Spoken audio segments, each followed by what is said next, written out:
बच्चों, आज हम गैसीय परिवहन एवं आदान प्रदान जो कि श्वसन या रेस्पिरेशन का एक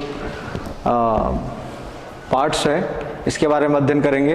पिछली कक्षाओं में आपने श्वसन से संबंधित श्वसन की परिभाषा, उसके प्रकार के बारे में अध्ययन किया है।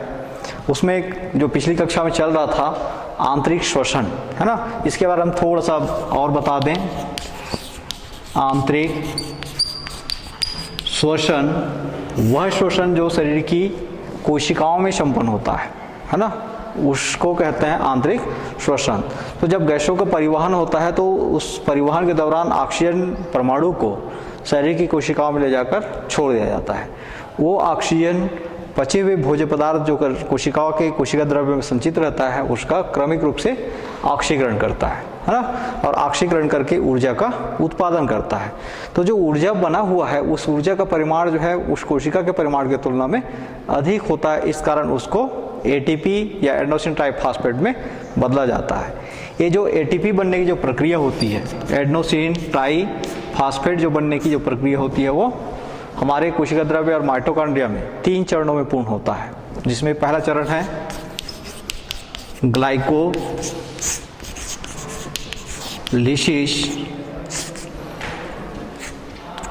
दूसरा है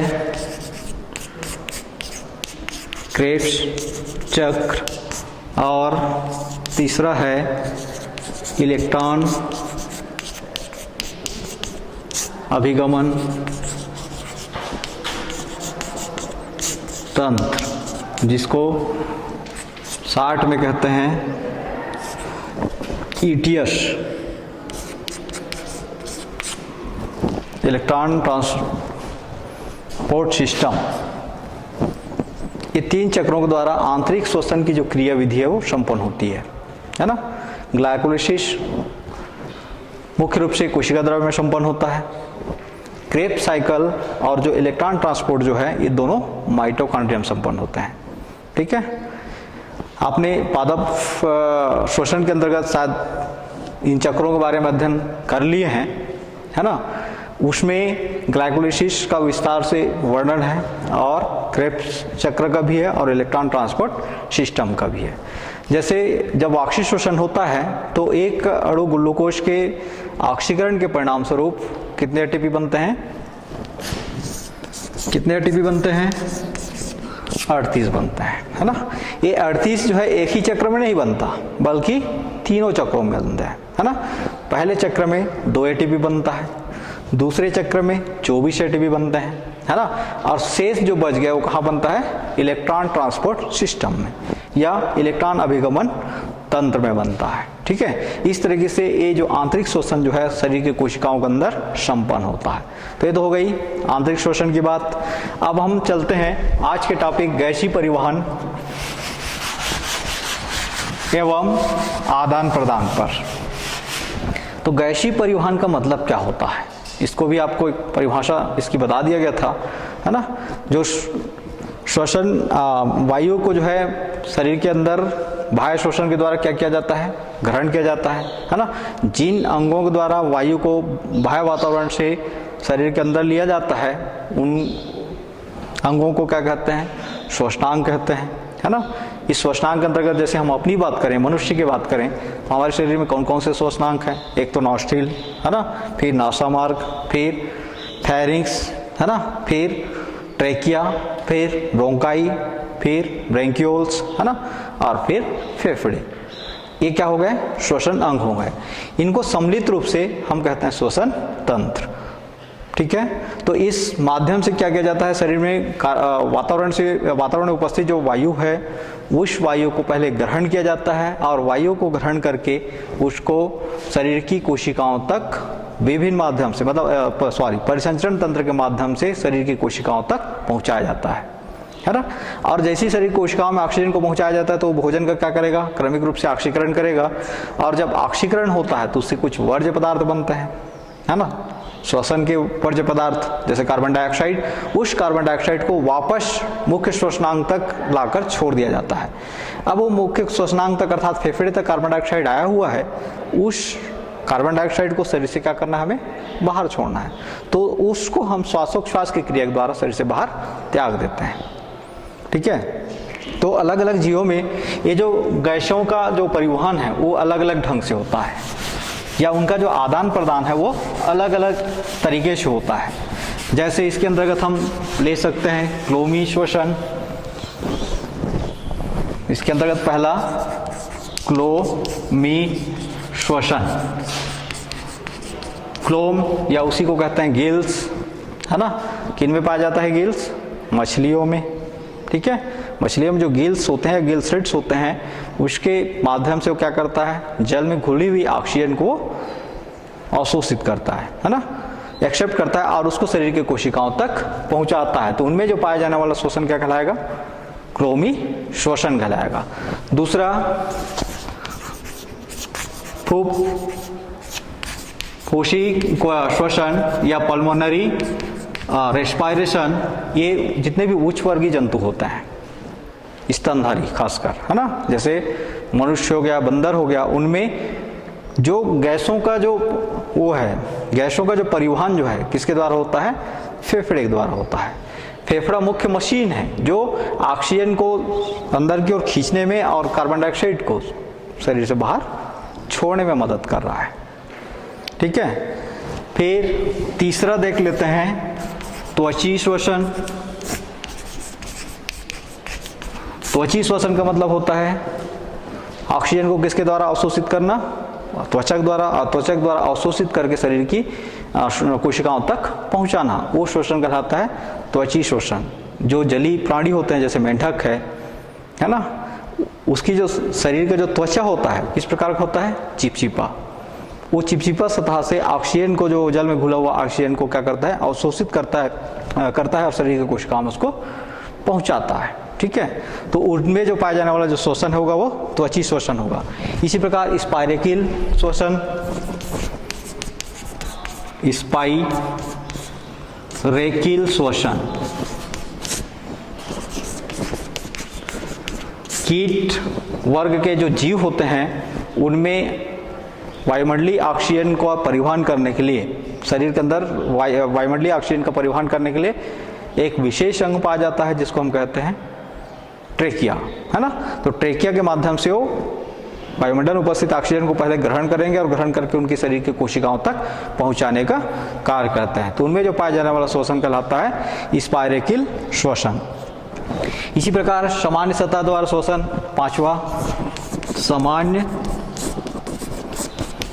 त्वचा द्वारा श्वसन। जो निम्न वर्गीय जीव होते हैं जैसे अमीबा हो गया, पैरामीशियम हो गया, है ना, इनमें विसरण के माध्यम से क्या किया जाता है? वायुमंडलीय ऑक्सीजन को ग्रहण किया जाता है और उसी के माध्यम से, चूंकि उनका शरीर जो है कोशिकीय होता है ना, इसलिए एक कोशिका के उस कोशिकीय सतह द्वारा अर्थात उनके शरीर के बाहर त्वचा द्वारा ऑक्सीजन को, वायुमंडलीय ऑक्सीजन को ग्रहण करके कोशिका के अंदर लिया जाता है। ठीक है, तो उस श्वसन को क्या कहेंगे? सामान्य त्वची श्वसन कहेंगे। तो ये तो हो गया श्वसन या गैसीय परिवहन एवं आदान प्रदान।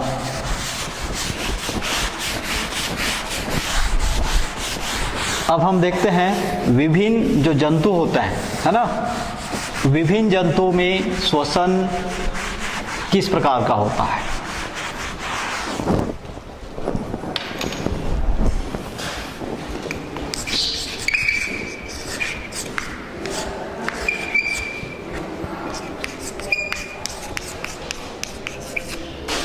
विभिन्न जंतुओं में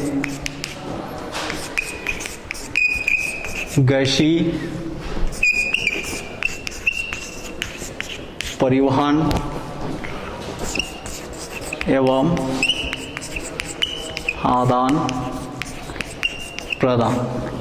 हमें मालूम है इस प्रकृति में पाए जाने वाले सभी जीवों की संरचना, मूल संरचना जो है वो तो एक प्रकार का है, लेकिन वातावरण में जो परिवर्तन जो होता है ना, प्रकृति परिवर्तन ही प्रकृति का नियम है। लगातार प्रकृति में क्या हो रहा है?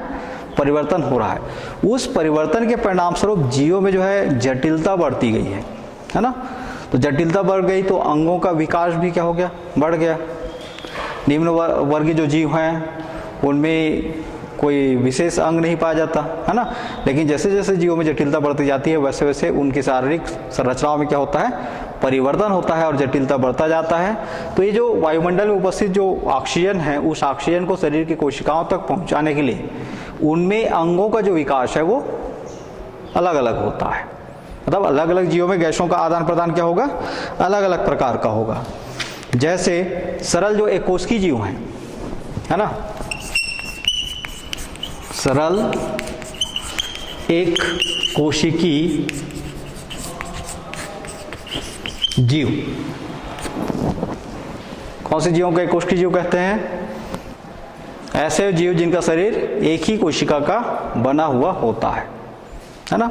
उसमें कोई अंग है क्या ऑक्सीजन को जो है ग्रहण करके उसका परिवहन करने के लिए? नहीं है। एक कोशिका है, कोशिका के अंदर भी सारे जैविक क्रियाएं होती हैं, वो समस्त जैविक क्रियाएं होती हैं जो हमारे शरीर में भी हो रहे हैं। मतलब हमारे शरीर में जितनी जैविक क्रियाएं संपन्न हो रहे हैं उतना वो एक कोशिका में भी संपन्न होता है, ठीक है। फिर भी वो भी जीव है और हम भी जीव हैं। तो उनमें कोशिका जो ऑक्सीजन का परिवहन किस प्रकार होता है, ऑक्सीजन को किस प्रकार वो ग्रहण करते हैं? तो सामान्यतः उनके त्वचा के द्वारा, बाह्य सतह द्वारा क्या किया जाता है कि जल में घुली हुई ऑक्सीजन को ग्रहण किया जाता है। और किस माध्यम से? विसरण के माध्यम से, ठीक है। एक कोशिकीय जो जीव हैं वो ऑक्सीजन को किस माध्यम से ग्रहण करेंगे? विसरण के माध्यम से। यहाँ पर विसरण का क्या अर्थ है? विसरण किसे कहेंगे? विसरण का मतलब क्या है? उच्च सांद्रता से निम्न सांद्रता की ओर पदार्थों के जो बहाव होता है उसको हम कहते हैं विसरण। जैसे इस कमरे को की खिड़कियों को हम बंद कर दें, है ना, और दरवाजे को भी बंद कर दें, और इस कमरे के एक कोने में हम अगरबत्ती लगाते हैं, अगरबत्ती को जलाते हैं, तो उसकी धुआं क्या होगा? क्या होगा जी? पूरे कमरे में फैलेगा। तो जहां पर अगरबत्ती जल रहा है वहां पर उस गैस की सांद्रता कम है कि ज्यादा है? जहां पर अगरबत्ती जलाएंगे तो वहां पे जो धुआं निकल रहा है अगरबत्ती का, तो वहां पे गैस की जो सांद्रता है, धुएं की सांद्रता वहां पर अधिक होगा, कम होगा? जहां पर अगरबत्ती जल रहा है अधिक होगा, है ना। और जैसे इस कोने में हमने अगरबत्ती जलाया और उस कोने में, उस कोने तक उसका गैस जो है या उसका धुआं जो है जब फैल रहा है तो कहाँ से कहाँ फैला? उच्च सांद्रता से निम्न सांद्रता की ओर, उसको कहते हैं विसरण, ठीक है ना। तो इस विसरण की क्रिया द्वारा सरल एकोष्की जीवों में क्या होता है? ऑक्सीजन का सर्कुलेशन होता है या परिवहन होता है। ये क्लियर हो गया। दूसरा देखते हैं हम स्पंजों में। स्पंजों में श्वसन, स्पंज किसे कहते हैं? जो संघ पोरीफेरा के अंतर्गत आने वाले जो जीव होते हैं, है ना, संघ पोरीफेरा के अंतर्गत आने वाले जो जीव होते हैं जिनका शरीर जो है स्पंजी होता है। स्पंजी मतलब जो रुई होता है ना, रुई में छोटे छोटे पोर होते हैं। जैसे आप रक्षाबंधन के अवसर पर वो रक्षाबंधन जो बांधते हो या आप बंधवाते हैं लड़के, है ना, उसमें एक काटन इस्तेमाल किया, रुई इस्तेमाल किया जाता है। उसको अगर सावधानी से देखें तो बहुत सारे उसमें जो है छिद्र दिखाई देता है, ठीक है। उसी प्रकार के एक प्राणी है, समुद्री प्राणी, जिनको क्या कहते हैं? जिनको क्या कहते हैं? स्पंज कहते हैं। जैसे साइकान, उस साइकान के शरीर में जो असंख्य छोटे छोटे छिद्र होते हैं उन छिद्रों को कहा जाता है ऑस्टिया, है ना। साइकान के शरीर में जो छोटे छोटे छिद्र होते हैं उनको क्या कहा जाता है? ऑस्ट्रिया। उसी ऑस्ट्रिया के माध्यम से जो जली ऑक्सीजन, मतलब जल में घुली हुई ऑक्सीजन जल की धारा के साथ उसके शरीर में प्रवेश करता है ना, और उसमें से ऑक्सीजन को उसकी शरीर कोशिकाएं अवशोषित कर लेते हैं और फिर शेष जल जो है उसके ऑस्कुलम के द्वारा शरीर से बाहर निकल जाता है। तो इस प्रकार से स्पंजों में श्वसन होगा, ठीक है। तीसरा देख लेते हैं जो हाइड्रा है, ठीक है, इनमें श्वसन किस प्रकार होता है या इनका श्वसनांग क्या है? तो हाइड्रा में क्या पाया जाता है? स्पाइरेकिल या टेंटाकिल्स। हाइड्रा में क्या पाया जाता है? स्पाइरेकिल्स या उसी को कहते हैं टेंटेकिल्स, ठीक है। उसके द्वारा क्या करता है? वो वायुमंडलीय ऑक्सीजन को ग्रहण करता है और ग्रहण करके अपने शरीर कोशिका के अंदर प्रवाहित करता है, ठीक है। फिर अगला देखते हैं एनिलिडा। क्या आप एनिलिडा के एनिलिडा संघ के अंतर्गत आने वाले एक आध जीव का नाम बता सकते हैं? केंचुआ, ठीक है। कहाँ पाया जाता है केंचुआ? जमीन में, ठीक है ना। तो उसमें श्वसन के लिए कोई विशेष अंग है? कहीं पर है? नहीं, ठीक है। वो उस स्थान पे पाया जाता है जहाँ की मृदा जो होती है वो नम रहता है, नम मृदा जहाँ पर पाया जाता है वहीं पर केंचुआ पाया जाता है, ठीक है। तो उसकी शरीर के सतह द्वारा ही क्या करता है, वो मिट्टी या ऊपर पट्टी के ऊपरी सतह पर जो ऑक्सीजन है उसको अवशोषित करता है और अवशोषित करके अपना श्वसन की जो क्रिया है उसको पूर्ण करता है। इसी प्रकार अगला देखें हम आर्थ्रोपोडा में। आर्थ्रोपोडा के अंतर्गत बहुत सारे जीव आते हैं, है ना।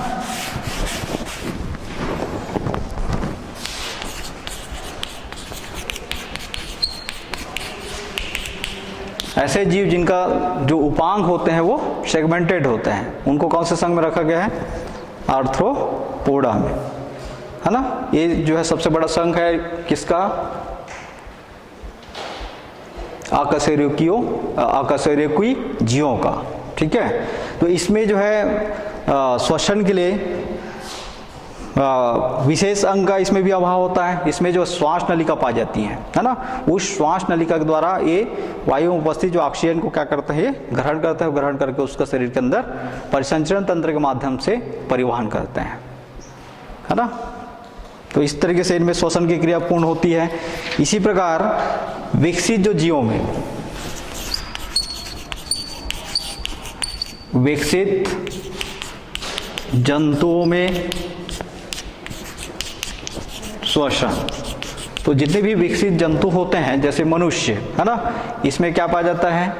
श्वसनांग पाए जाते हैं, है ना। पूर्ण विकसित श्वसनांग। जैसे मनुष्य की बात करें तो हमारे शरीर में जितने भी प्रकार के जो ऑर्गेनल सिस्टम है, अंग तंत्र हैं, वो पूर्ण रूप से विकसित हैं। तो उसमें श्वसन तंत्र भी है जो पूर्ण रूप से विकसित है, जो हमारे नॉस्ट्रिल से शुरू होकर फेफड़े तक खत्म होता है ना। तो उसके द्वारा वायुमंडलीय ऑक्सीजन को क्या किया जाता है? पहले श्वसन अंगों के द्वारा एक्सेप्ट किया जाता है, ग्रहण किया जाता है, फेफड़े में पहुंचाया जाता है और उसको परिसंचरण, फेफड़े में भरे हुए ऑक्सीजन को परिसंचरण तंत्र के माध्यम से शरीर की विविध कोशिकाओं तक सर्कुलेट किया जाता है या परिवहन किया जाता है, ठीक है। तो इस तरीके से हमारे शरीर में इनका वो होता है। अब देखते हैं हम मनुष्य में श्वसन तंत्र।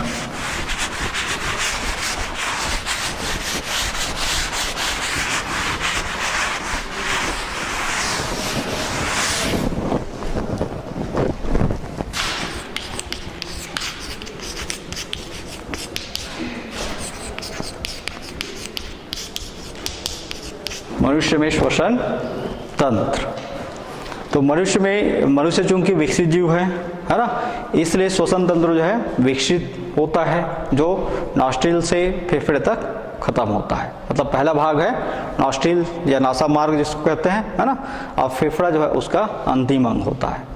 ये जो हमारे शरीर में पाए जाने वाला जो श्वसन तंत्र है, इसमें श्वसन की जो प्रक्रिया होती है वो चूंकि पल्मोनरी धमनियों के द्वारा और आर्टरियों के माध्यम से होती है ना, इसलिए इसमें हमारे शरीर में होने वाले श्वसन को हम फुफ्फुसी श्वसन के नाम से जानते हैं। हमारा जो श्वसन तंत्र है ये मुख्य रूप से दो भागों से मिलकर बना हुआ होता है, जिसमें से पहला भाग होता है संवाहक अंग। कौन सा अंग को संवाहक अंग कहेंगे? ऐसे अंग जो वायुमंडलीय ऑक्सीजन को क्या करते हैं, वातावरण से ग्रहण करते हैं, वातावरण से ग्रहण करके उसको कहाँ तक पहुँचाते हैं? फेफड़े तक पहुँचाते हैं, है ना। उन अंगों को क्या कहेंगे? संवाहक अंग कहेंगे। इसके अंतर्गत कौन कौन से अंग आएंगे संवाहक अंग? नासा छिद्र, है ना, नासा मार्ग, सेप्टा, ग्रसनी, उसके बाद फिर ट्रेकिया, फिर ब्रोंकाई, है ना, और फिर ब्रोंकस। ये सभी क्या कहलाते हैं? संवाहक अंग कहलाते हैं। संवाहक अंग अर्थात ये वायुमंडलीय ऑक्सीजन का संवहन कहाँ तक करने का कार्य करते हैं? फेफड़े तक। और इसका दूसरा भाग है फेफड़े, जिसको किस नाम से जानते हैं? प्रमुख श्वसनांग के नाम से जानते हैं। मतलब हमारे शरीर में प्रमुख श्वसनांग कौन है? फेफड़ा है, ठीक है, क्योंकि इसी के द्वारा ऑक्सीजन को शरीर के अंदर ग्रहण किया जा रहा है, खींचा जा रहा है, और इसी के द्वारा जो है उस ऑक्सीजन को शरीर के विविध कोशिकाओं पर तक पहुंचाया जा रहा है ना। और वर्ज्य जो गैस है उन गैसों को फेफड़े के माध्यम से ही शरीर से बाहर निकाला जा रहा है। तो चलिए इसको आप नोट कर लीजिए।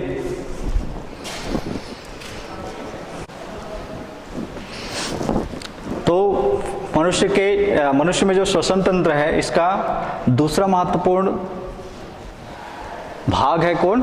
फेफड़े, जिसको हम प्रमुख श्वसनांग कहते हैं, है ना। इसकी स्थिति कहाँ है? हमारे वक्षी गुहा में।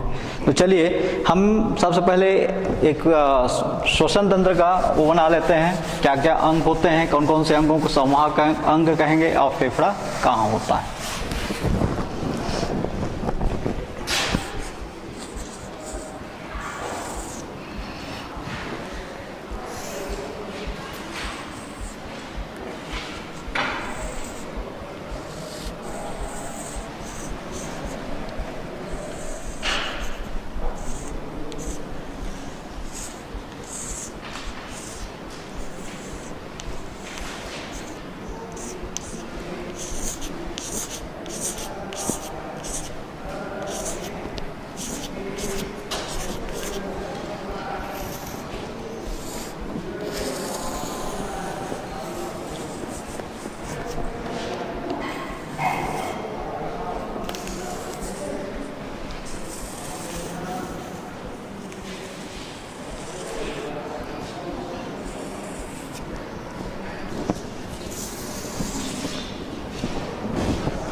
इसमें से जो पहला हिस्सा होता है श्वसन तंत्र का वो कहलाता है नेजल नॉस्ट्रिल।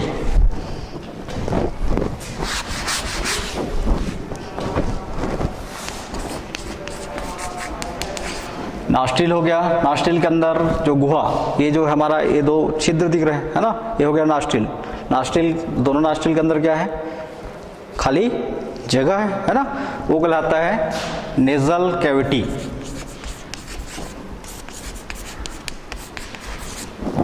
और यहां पर जो गुहा होता है वो कहलाता है ओरल कैविटी। फेरिंक्स का एक हिस्सा कहलाता है नेजो फेरिंक्स। ये वाला जो अगला भाग होता है उसका ये कहलाता है फेरिंक्स।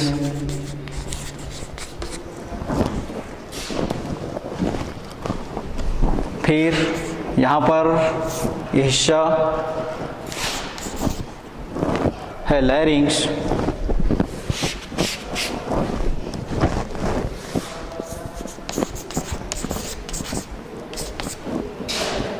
और यहीं पे होता है ईपी ग्लॉटिस। फिर ये अर्ध छल्ले का आकार का जो संरचना दिखाई दे रहा है ये है ट्रेकिया।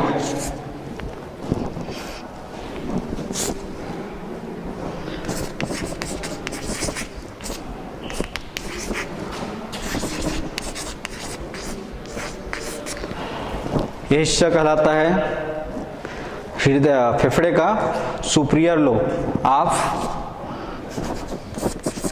Left lung. और ये हिस्सा होता है इंफीरियर लोब ऑफ लंग्स। यहाँ पर होता है, इस भाग को कहा जाता है डायाफ्राम।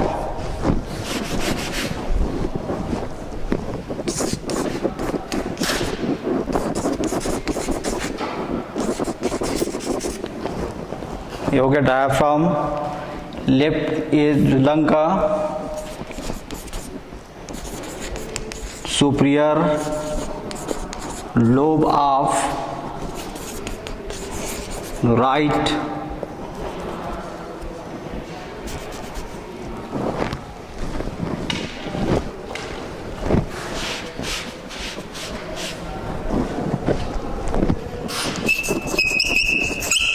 राइट लंग,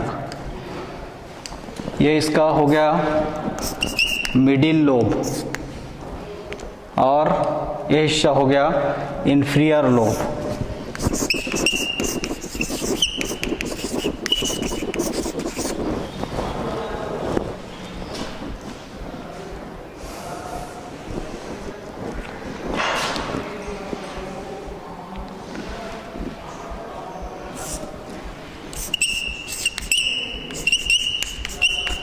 ये हो गया ब्रोंकाई, ये दोनों, ठीक है। ये हो गया मनुष्य का श्वसन तंत्र की संरचना। अब इसमें देख लीजिए किसको क्या कहते हैं, है ना। कौन कौन से संवाहक अंग होंगे। कहाँ से संवाहक अंग शुरू होगा, नॉस्ट्रिल से। नॉस्ट्रिल से कहाँ तक, ब्रोंकाई तक या ब्रोंकस तक, ठीक है। ये क्या कहलाते हैं, संवाहक अंग। और दूसरा हो गया इसमें प्रमुख भाग फेफड़े। तो नॉस्ट्रिल किसको कहा जाता है, हमारे नासा मार्ग में जो छिद्र है ना, 2 छिद्र, वो कहलाते हैं नॉस्ट्रिल। दूसरा भाग है श्वसन तंत्र का नेजल कैविटी। तो जैसी छिद्र समाप्त हो, मतलब शुरू होता है, वैसी अंदर में गुहा है, वो कहलाता है नेजल कैविटी, नासा वेश्म जिसको कहते हैं, ठीक है। इस नासा या नासिका मार्ग कहते हैं। इस नासिका मार्ग में एक पट है, मतलब 2 गुहा के बीच क्या है, एक पट है जिसको कहा जाता है शेप्टा। और इसी नासा मार्ग में जो है बहुत सारे क्या पाए जाते हैं, और रोम पाए जाते हैं, और श्लेष्मी ग्रंथियां होते हैं। ये रोम का कार्य क्या होता है, जो ऑक्सीजन जो वायुमंडल से हमारे शरीर के अंदर, मतलब नासा मार्ग के अंदर जो प्रवेश कर रहा है ना, उस ऑक्सीजन को, वायु में उपस्थित जो धूल के कण हैं या कुछ जीवाणु हैं, उसको क्या करता है, वो छान देता है। कौन, रोम। और इसमें जो श्लेष्मी ग्रंथियां जिसके द्वारा श्लेष्मा का सिक्रेशन किया जाता है, वो श्लेष्मा धूल के कण और अन्य जो अवांछनीय पदार्थ को वहां पर क्या करता है, चिपका देता है, जिससे वायु जो पूर्णतः साफ होकर, स्वच्छ होकर कहाँ प्रवेश करता है, हमारे अगला भाग फेनिंग्स में, ठीक है। फिर इसमें जो पाई जाने वाली नासा मार्ग या नेजल कैविटी है ना, इसके 3 मुख्य भाग होते हैं। वेस्टिबुलर भाग जिसमें रोम पाए जाते हैं और श्लेष्मी ग्रंथियां होती हैं। इसका दूसरा भाग होता है श्वसन भाग, रेस्पिरेटरी भाग, जिसमें ऑक्सीजन को जो है शरीर के अंदर फेरिंग्स की ओर जो है धकेला जाता है ना। और तीसरा इसका महत्वपूर्ण जो भाग होता है वो कहलाता है आल्फैक्टरी भाग। आल्फैक्टरी भाग जो होता है हमारे नासा मार्ग के चीरे की ओर खुलता है, मुंह की ओर, है ना, वो भाग कहलाता है आल्फैक्टरी भाग। तो इस 3 भागों से यहाँ पर मिलकर बना हुआ है। फिर अगला इसके आगे एक फेरिंक्स ग्रसनी शुरू होता है, जिसको नेजल फेरिंक्स कहते हैं या नेजोफेरिंक्स कहते हैं। नेजोफेरिंक्स का मतलब जो आपके नासा मार्ग से या आपके श्वसन तंत्र से जुड़ा हुआ है, ठीक है। उसका निचला वाला भाग कहलाता है फेरिंक्स, ग्रसनी, ठीक है। ग्रसनी का क्या रोल्स है, ये आप मनुष्य के जो पाचन तंत्र के अंतर्गत पढ़ लिया है, ठीक है। इसी फेरिंक्स पर एक संरचना पाई जाती है जिसको क्या कहते हैं, एपिग्लॉटिस। एपिग्लॉटिस का फंक्शन क्या होता है, ये भी आपने पढ़ा है ना। एपिग्लॉटिस या ग्लॉटिस जो होता है वो मुख्य रूप से इसमें जो 3 नलियां होती हैं, उन 3 नलियों में से जिस नली का कार्य चलता रहता है उस नली को क्या करता है, खोल देता है। अब बाकी 2 नलियों को क्या करेगा, वो बंद कर देगा, क्योंकि इसी से होकर हमारा पाचन नली भी गुजरा हुआ है, उसी से होकर हमारा श्वसन नली भी गुजरा है, और उसी से हमारा स्वर नली भी गुजरा हुआ है, ठीक है। तो जिस समय जिसका कार्य चलता रहेगा वो उसका दरवाजा वो खोल के रखेगा, और जिसका नहीं है उस समय उसको क्या कर देगा, बंद कर देगा, ठीक। फिर अगला श्वसन तंत्र का अगला भाग है लैरिंग्स। तो लैरिंग्स का मतलब क्या है, कंठ, गला, है ना। कंठ या गला जो हमारे द्वारा जो ध्वनि निकाला जा रहा है, आवाज जो निकाला जा रहा है, वो कहाँ से निकलता है, इसी गले से, है ना, गले से जो आवाज बना वो नलिका के माध्यम से शरीर से बाहर निकलता है ना, और वो ध्वनि जो है जब दूसरे व्यक्ति के कर्ण के जो पिन्ना है उसमें जाकर टकराता है तो उसको भी उसका आभास होता है ध्वनि का। ठीक है, तो ये इसका कार्य हो गया। फिर आगे अगला इसका भाग है श्वसन तंत्र का ट्रेकिया, है ना। तो श्वसन तंत्र का जो फेरिंक्स है वो आगे चलकर सी के अर्ध छल्लों के समान एक संरचना होता है। सी का आकार के अर्ध छल्लों के समान संरचना है जिसको क्या कहते हैं, ट्रेकिया कहते हैं या श्वास नलिका कहते हैं।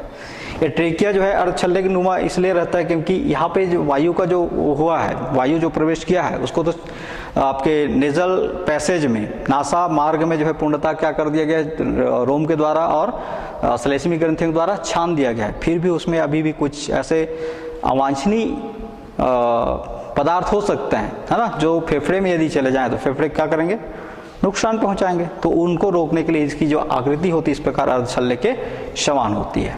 ये आगे चलकर दो शाखाओं में विभक्त होता है ना। तो जहां पर ये दो शाखाओं में बट रहा है उसी को कहते हैं ब्रोंकाई। जहां पर ये दो शाखाओं में बट रहा है उसको क्या कहा जाता है, ब्रोंकाई कहा जाता है।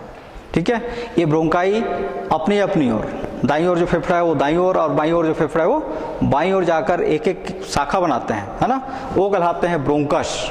मतलब ये हो गया, ये वाला हिस्सा जो है हो गया ब्रोंकाई, ये आगे चल कर क्या बनाए, ब्रोंकस बनाए।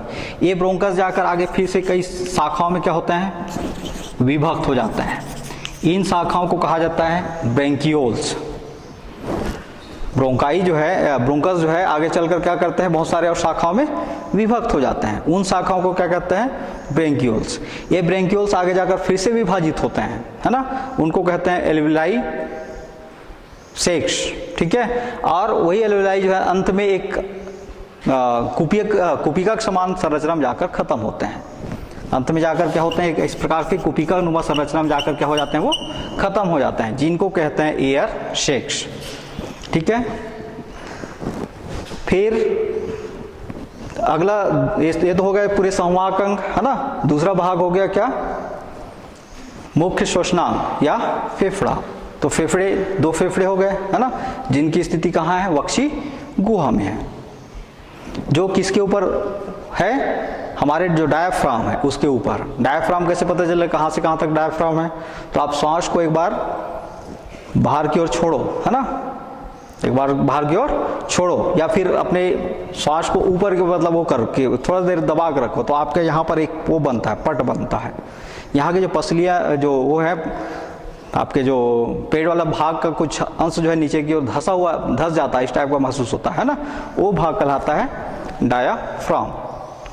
इसी डायाफ्राम के ऊपर और हमारे जो हृदय है उसके दोनों ओर, हृदय की स्थिति कहाँ पर है, वक्षी गुहा में, है ना, उसके दोनों ओर पसलियों से जो घिरी हुई आकृति, स्पंजी आकृति एक एक की संख्या में पाया जाता है, उसी को कहते हैं फेफड़ा, जो प्रमुख श्वसन अंग का कार्य करता है। अर्थात जो नॉस्ट्रिल के द्वारा जो वायु को ग्रहण किया गया उसको नेजल पैसेज के द्वारा क्या कर लिया गया, पूर्णतः छान लिया गया, और छान कर उसको आगे प्रेषित किया जाता है ट्रेकिया, फिर ब्रोंकाई, ब्रोंकस, ब्रेंकियोल्स के माध्यम से, और कहाँ तक उसको पहुंचाया जाता है, एयर सेक्स तक। एयर सेक्स और ये जो पूरी संरचना जो है ब्रोंकाई और एयर सेक्स, ये पूरी संरचना कहाँ पर विद्यमान है, फेफड़े के अंदर।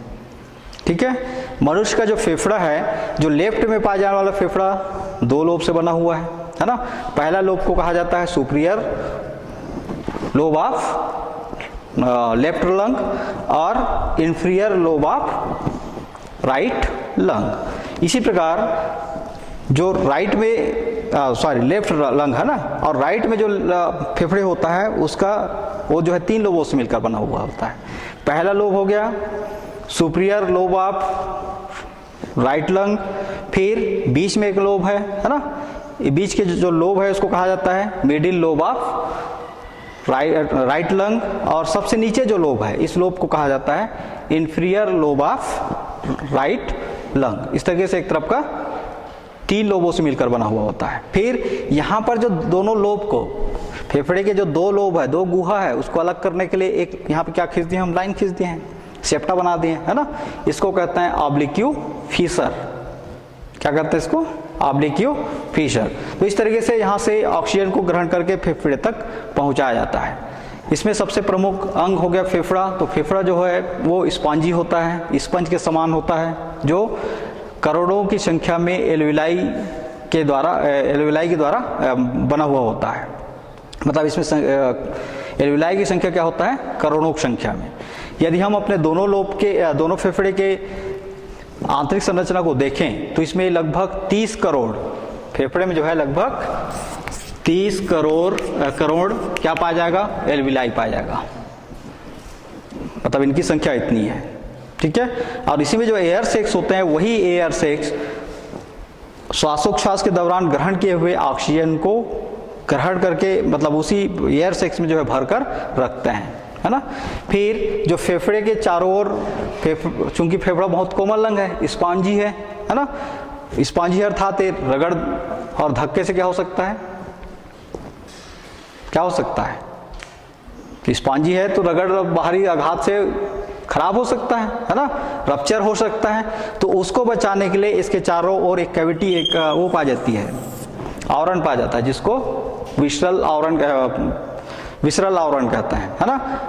जिसके अंदर एक फ्लूइड भरा रहता है, जिसको विसरल प्लूरल फ्लूइड कहते हैं, ठीक है। वो प्लूरल फ्लूइड उसको बाहर आघातों से उसकी पूर्णतः सुरक्षा करता है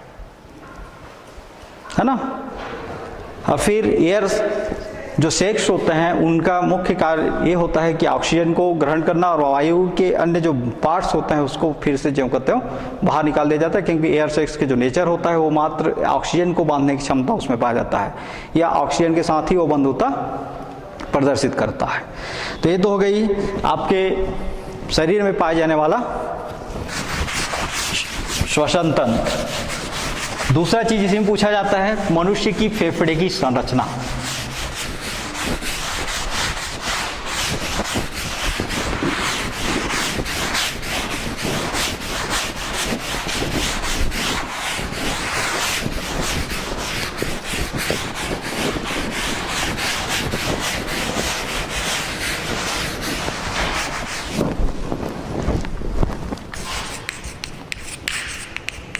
मनुष्य के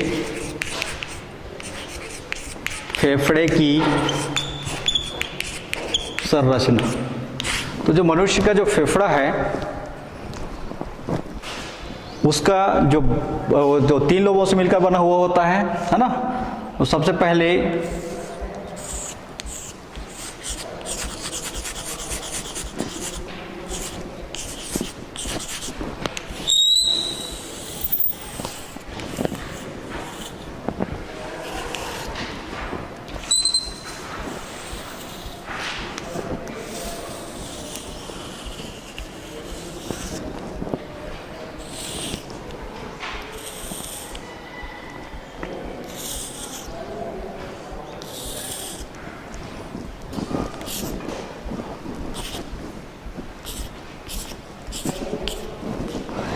ये जो है आपका हो गया लैरिंक्स, ये हो गया ट्रेकिया।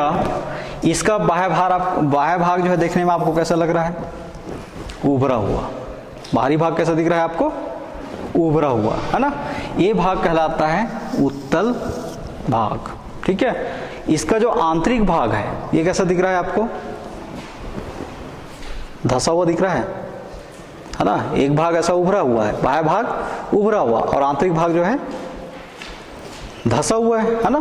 तो इसका कौन सा भाग कहलाता है, अवतल भाग। और इसका जो मिडिल जो होता है वो अगला तीसरा जो पाली है, मिडिल भाग है, मध्य निम्न पाली के नाम से जाना जाता है। इस प्रकार से फेफड़े जो होते हैं कितने लोब से मिलकर बने हुए हैं, 3 लोबों से मिलकर बने हुए हैं, जिसके चारों ओर प्लूरल कैविटी होती है। उस प्लूरल कैविटी में प्लूरल द्रव भरा रहता है, जिसके कारण हमारा जो फेफड़ा है बाहरी आघातों से पूर्ण रूप से सुरक्षित रहता है, ठीक है।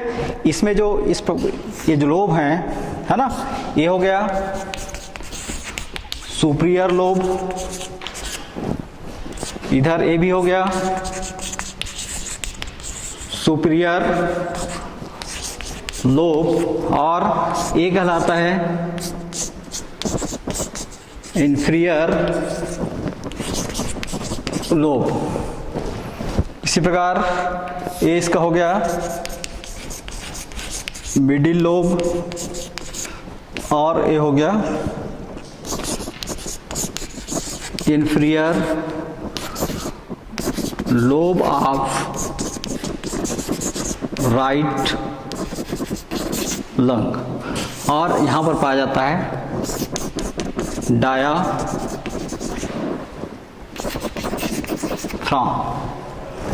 ये हो गया ऑब्लिक क्यू फिशर। इसी प्रकार ये भी होंगे ऑब्लिक क्यू फिशर।